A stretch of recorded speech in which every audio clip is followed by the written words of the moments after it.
정부가 우리 경제의 뇌관으로 꼽혔던 부동산 프로젝트 파이낸싱 제도를 뜯어 고치기로 했습니다. 부동산 시장에선 우스갯소리로 3억만 있으면 100억짜리 주택 사업을 일으킬 수 있다는 말이 있을 정도로 자기 자본 비율이 낮아 부실 우려가 컸는데요. 이 비율을 선진국 수준인 20%대로 높이기로 했습니다. 이지영 기자입니다.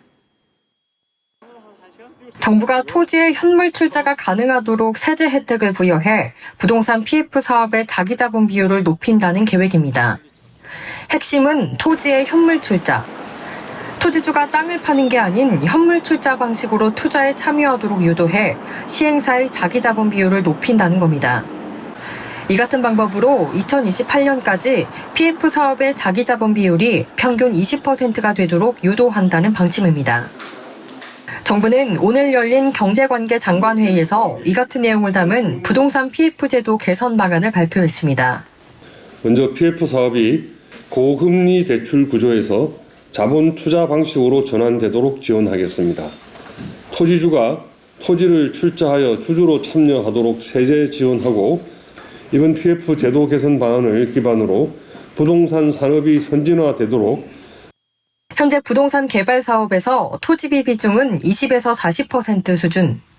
실제 시행사들은 3%의 자기 자본만 가지고 나머지 토지 비용은 10%대에 이르는 고금리 브릿지 대출을 이용해 조달해 왔습니다. 기업과 개인이 보유한 토지를 매각하는 대신 출자 형태로 PF 사업에 참여하려고 해도 현물 출자 시 법인세와 양도세가 부과돼 출자가 어렵다는 문제가 있었습니다.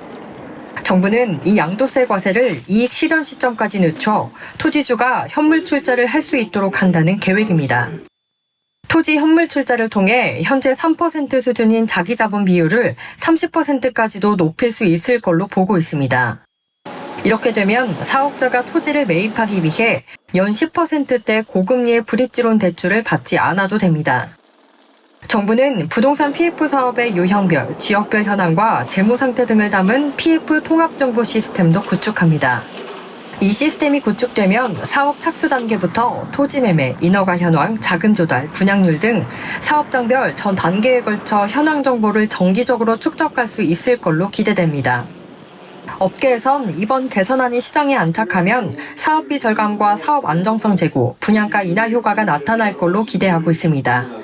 서울경제TV 이지영입니다.